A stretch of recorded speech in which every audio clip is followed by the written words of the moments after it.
let's lay out all the reasons why it's going to be extremely difficult, and they're going to need a lot of good fortune. Yeah, first of all, I think that the Saints got back Michael Thomas, and he's the main reason why this offense looks really, really good. If something went wrong last year, Drew Brees just tossed the ball to Michael Thomas, and Michael Thomas made it happen. But this year, Alvin Kamara just upgraded himself to another level, and he is playing like an all-pro, I think. Of course, Taysom Hill is always a factor, even though he's just there for 3 or 4 plays. Last year, we were successful when we tried to stop him, but this year, I'm still concerned. This defense looks really different from last year's defense, and it's mainly because of the injuries we have right now. And of course, I'm concerned because last year I thought that our defense is flawless, or it's like it's flawless. Right. And then the Saints came and they did some pretty good plays with Jared Cook, and they made our defense look so bad on those games that I'm still concerned about that. So the Saints are so good in so many things, I think, right now. The only weak spot of the Saints is a problem, which is a problem for them for years right now, is that they are making so many missed tackles. They are a team of missed tackles. Well, that bodes well for the 49ers, because what they want to do ideally is get the game out of Nick Mullen's hands and put it in the hands of Ayuk and Richie James and let them do things after the catch. Yeah. So, I mean, that's what the game's going to be. I mean, it's going to be interesting, though. I look at the Saints as being really good. I mean, they've destroyed the Bucs. They beat them twice. But the other games they've played, they've had some close wins. They struggled against the Chargers. They struggled against the Bears. And I think the Chargers game is the most informative because that's Gus Bradley's defense. And Gus Bradley is Robert Saleh's mentor. They coached together for years in Jacksonville. So anytime Robert Saleh is going to play an opponent, he's going to look to see what Gus Bradley did against him. And he can look and see that Gus Bradley held him to, I think, 5 of 14 on third down. There's a lot of things that he can take from that plan. I don't know if the Niners have the players to really execute it. You know, that's the problem. You know, they don't have the pass rusher. They don't have anyone that they can put on Michael Thomas or Emmanuel Sanders. Yeah. You know, and then on offense, you know, you can get it. You can do all the jet sweeps and end arounds and stuff, but eventually it's going to get to 3rd and 5, and Nick Mullen's going to have to drop back and throw. So I think the reasons for optimism in both cases on offense would be that I think, to me, Jordan Reed is a reason for optimism. People forget about him. He's been out.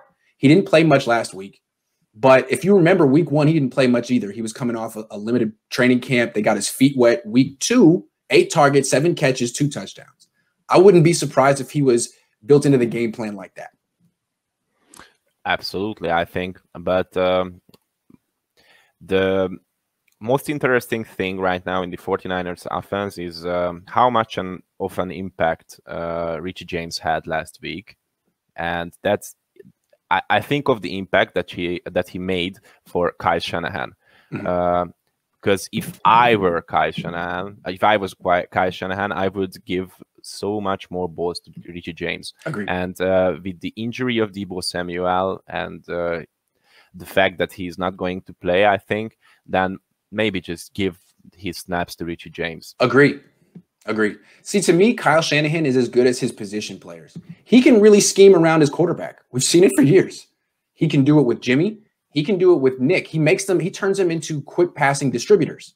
And if he has real serious weapons like George Kittle and Deebo Samuel and Raheem Mostert, he can win. He doesn't have those guys tomorrow. But he'll have Jordan Reed, Ross Dwelley, Kyle Juszczyk, Jerick McKinnon, Brandon Ayuk, Kendrick Bourne, Richie James. That's a lot. I'm not expecting the Niners necessarily to win this game, but I do think they can get into the 20s on offense, which they haven't been able to do the past couple of weeks. Yeah, that's true. I think we can compete. Of course, we can compete. The only questions I have is what are we going to do against the Saints Titans? What are we going to do against Alvin Kamara? But actually, last year, the Saints game, it was like Alvin Kamara wasn't there. And this year, I expect that as well, because Fred Warner is in a really good shape right now. I think that he should and he will try to do anything against Alvin Kamara. And The only concern I have that what are we going to do against Emmanuel Sanders and Michael Thomas? Because yeah, they are just so good, and they have Drew Brees, who actually you can see the aging of Drew Brees by just watching his game right now and watching games and films from the past few years. His throws are not so long. He has his arm weakened bit, but he is still one of the best quarterbacks in the league. So yes, he is. And so look, the question is, what do you do, right? Yeah. What do you freaking do? And I want to bring this back to third down because I think that's the key.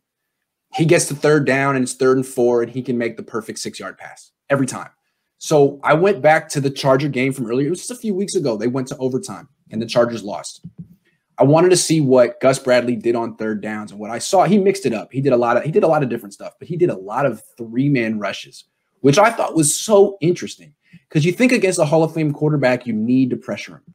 But against Brees, it's almost impossible. He has a great offensive line. He gets the ball out instantly. And if you blitz, he's even better. His quarterback rating is 119 because he wants to throw the check down to the running back anyway. If you bring extra pressure, he knows where the guy is. He's going to get it to him instantly, and you're screwed. But what the Chargers did was drop a lot of guys into coverage. You could do like 3 deep, 5 underneath with a 3-man rush. And it's like, okay, well, we're not going to get pressure on Drew Brees, but he doesn't want to hold the ball a long time. He wants to throw a short pass. Put 5 men underneath in a zone and say, hey, buddy, you need to scramble, or you need to extend the play. You need to go down the field. Basically, encourage him to throw deep to Jared Cook, because as great as Michael Thomas is, that's not necessarily his game. I mean, he can mount muscle people for catches down the field, but he's not super fast. So I would say flood the zones, play coverage, and get him to try to throw deep, and play Tavarius Moore in center field, because that guy can actually make plays on balls down the field.